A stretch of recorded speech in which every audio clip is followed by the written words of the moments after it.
How's it going, Ding Dongs? Welcome back to Ding Dong Drift. The time has finally come to finish the front end of the wide body and fix the gap. If you're new here and you're not aware, this entire wide body is 3D printed front and rear.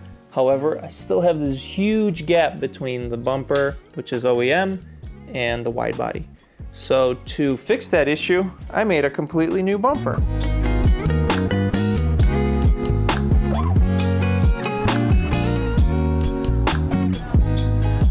So if you're new here, you probably missed it, but I designed this bumper myself on a live stream, most of it. And then I spent many weeks perfecting the design and making it printable, engineering all the joining points and all that. And today I'm gonna show you how I did all of that. So here is the whole bumper. I have most of it already assembled. The whole thing is printed in pieces, as you can see. I have all the rest of the pieces there. If you missed the live stream, I was going for the new RX bumper. So the new RX has this fading painted grill where it like fades into the spindle grill with the little holes you can see, and then it kind of goes away. It has that shape, and I thought that kind of matched the shape of the SC bumper, where it just kind of slopes down, and then you got a little straight line, and then the grill underneath. So basically we're just taking the grill of the SC and just making it huge to match the spindle grill. Still have the side vents, so those side vents over there are kind of like this, and then I added this vent here, which is from the Lexus RZ. Has this whole design where it indents and then leads into a vent. It's gonna be oil cooler here, power steering cooler on the other side. Maybe I'll flip them, we'll see if I want to remake lines or not. And then the bottom vents are gonna be for brake ducts. And you know I had to keep the side marker hole, so original side markers will be able to go in here. The reason I didn't do all the mounting holes and everything is because this is obviously going to become a mold, so I just made it moldable. How do I assemble this whole thing? As you can see, it's all in pieces, so let me show you. So I modeled the bumper how I wanted, obviously, using a 3D scan of the bumper. So I 3D scanned the bumper, 3D scanned the headlight, everything, and then I extruded the back of the bumper spots where I want it to touch the original bumper, because we're going to be gluing this bumper onto the original bumper after we make some cuts to the old bumper. So it's going to be completely glued on here. This whole entire area is the shape of the original bumper.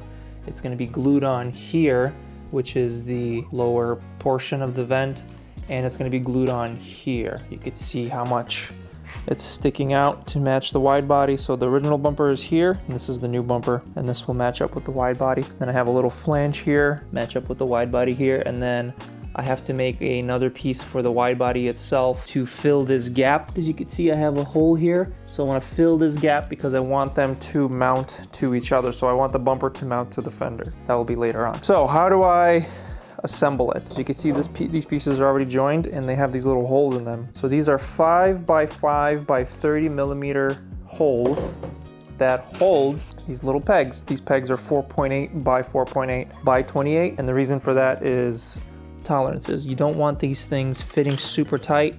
You want it just to go in. It's just for alignment. So you can see they have a little bit of a wobble to them. See, they wobble a little bit because you're gonna have issues with tolerances and all that stuff. So you don't want things to fit absolutely perfectly tight. Little tiny gaps are gonna appear when you print. You're gonna have little warping, all sorts of stuff. So you gotta account for that stuff in this process. So that's basically the whole system.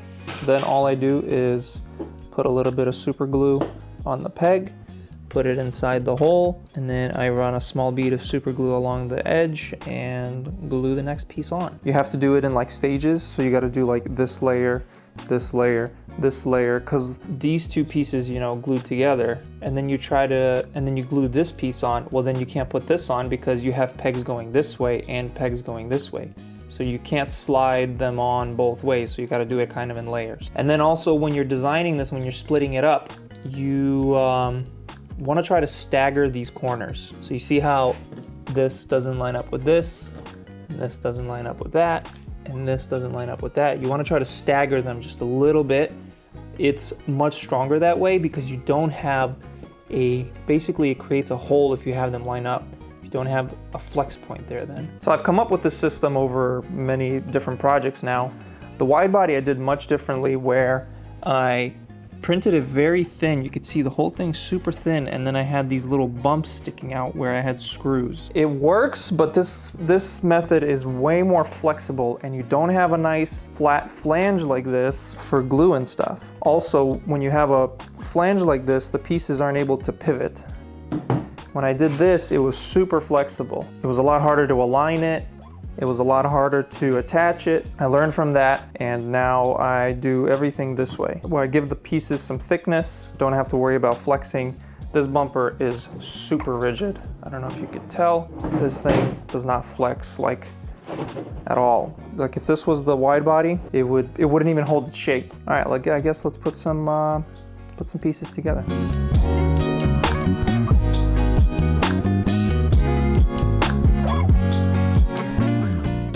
Then I use a soldering iron on the backside to hold it all together.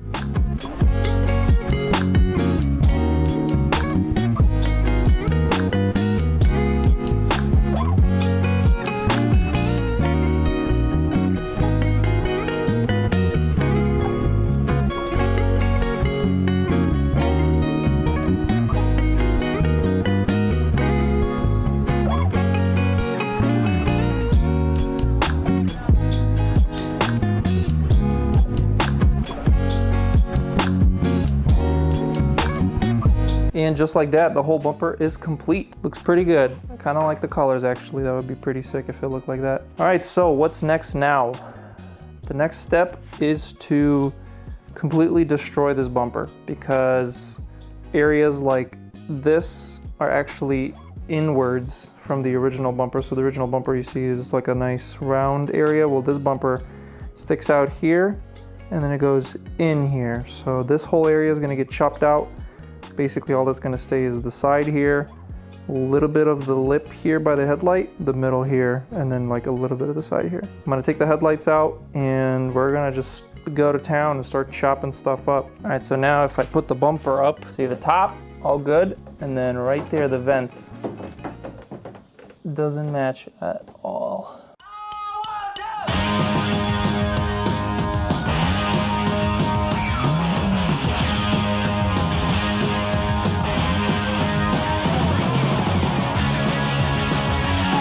I just realized it looks like a Porsche Cayenne Turbo now. Should I make a little mini SC bumper out of this?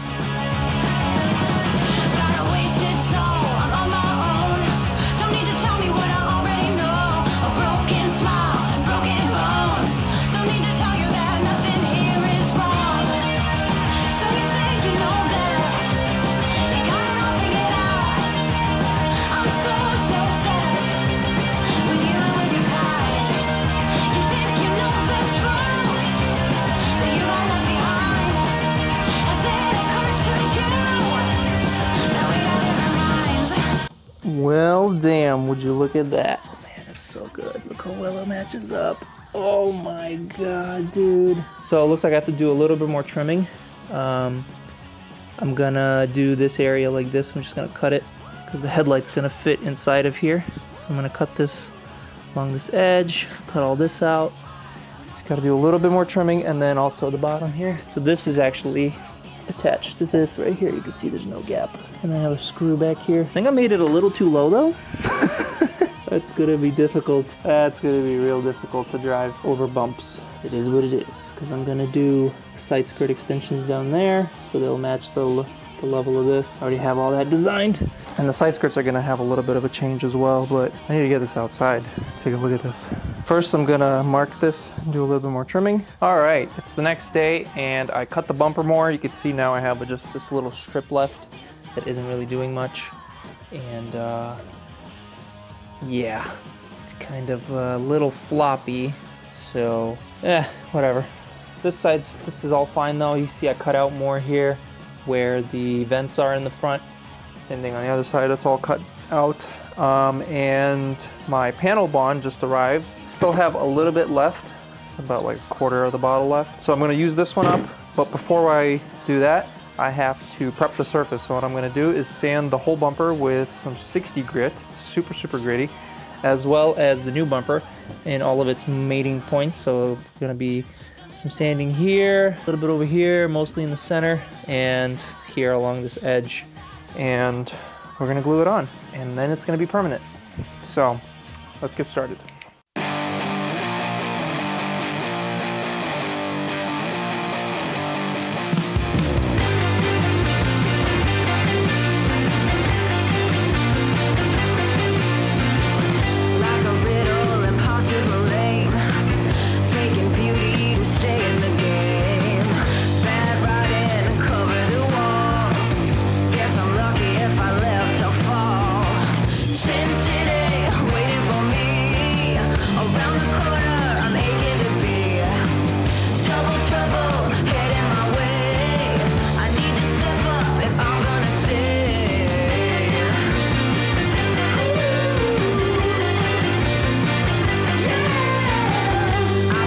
Well, that sucks. I just noticed the camera died and it lost the clip of me putting the bumper on. Sorry, you guys missed that. But here it is. So just like the test fit, bunch of self-tappers. Got them here in the corners.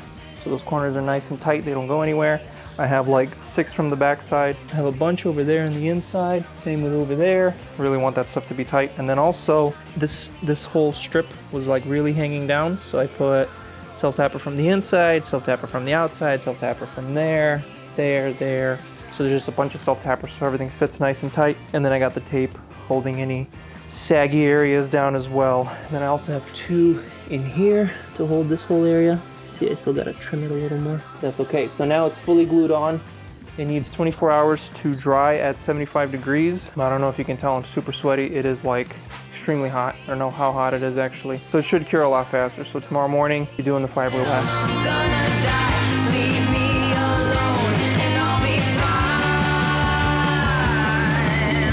All right, it's the next day and the wide body is fully glued on. It is nice and rigid everywhere, fully attached. All the glue is super hard. Now I have to take the whole bumper off because right now, these side areas, you can see that, are only held on with zip ties. Just one zip tie holding the whole freaking corner on. So I gotta take everything off and I wanna make some brackets that actually bolt onto the fender. Right here, there's a little bracket left from the fender. I wanna make little brackets that will attach to directly to the new bumper.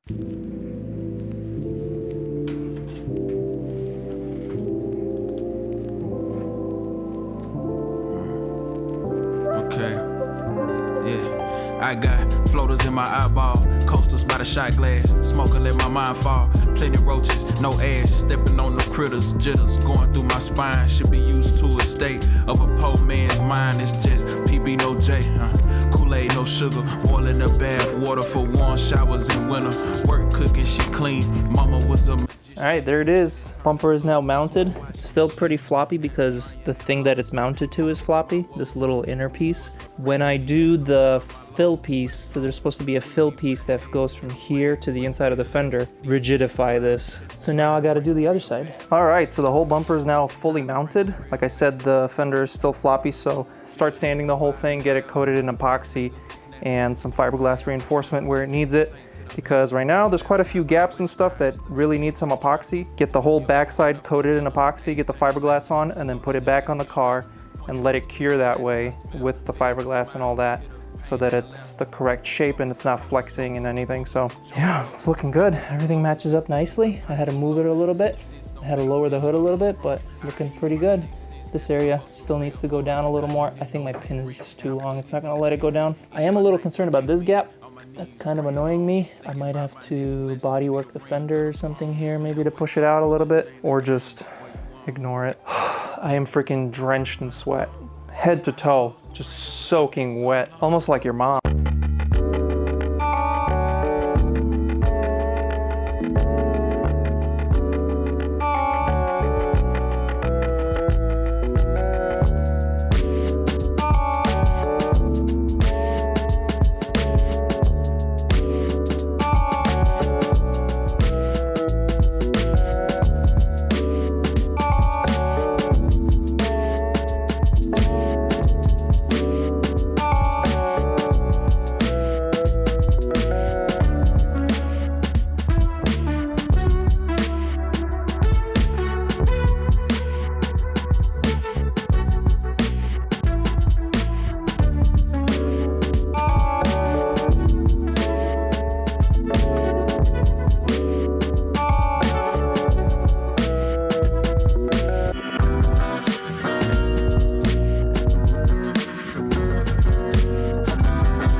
that's gonna be it for this video, ding dongs. As you can see, I drove the car and the bumper didn't fall off or break or anything, but it is still really low.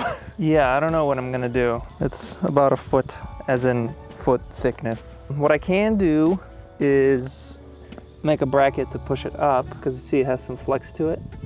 So I can still lift it up, and I have to make some sort of bracketry anyways because it's still super floppy. I tried welding a bracket that goes from like the inside of the fender to the outside. That didn't help. The problem is I cut out all this stuff in here that used to mount the inside of the fender because I thought, you know, it should be fine just mounted on the outside, but now there's no rigidity in here, so I'm probably gonna have to weld some new brackets or something in there to be able to actually attach the inside of the fender there, because it's just way too floppy. I want it to be more rigid than that, especially if I want to go drifting. It will eventually break if it's just wobbling on this one little point. Probably gonna make some sort of bracket or something underneath to hold the bottom. Main reinforcement though was this. You can see now this is nice and rigid. I have 2 layers of fiberglass here, 2 layers of fiberglass underneath, and that seems to be enough to really make this whole area more rigid. What I have left to do is basically take the whole bumper off, flip it on its backside, I guess, and then just do a lot of more body work. That's all there is to it. If you guys want to see me do body work, you can go check out the wide body playlist of all the fenders and the quarter panels, everything I did. So I'm not going to film the whole sanding process again. It's just, I mean, I'll throw some clips in, but it's just mostly just a bunch of sanding from this point on. The next video, however, is going to be the grill. So obviously I'm not gonna leave it looking like this because that's insane. Next video will be the grill. I have something very interesting that I created for this, so make sure you subscribe, you don't miss that. Leave a like if you like the video. Let me know what you guys think. I personally love it. I think it's probably one of the coolest things I've ever made. Next up, grill, and then after that, headlights. Gotta make new headlights. Obviously, these don't fit anymore, and I'm not doing the 2 lights and thing anymore, so headlights it is. Those are also gonna be 3D printed. If you like all the 3D printing stuff, all the custom design stuff, make sure you subscribe and you don't miss that. If you wanna see these videos early, you can become a member for only $3. If you want higher perks like discounts on my products or even 3D files, there are higher tiers for that as well. Thank you so much for watching, Ding Dongs. Peace out, stay sweet, and I'll see you guys next week. America.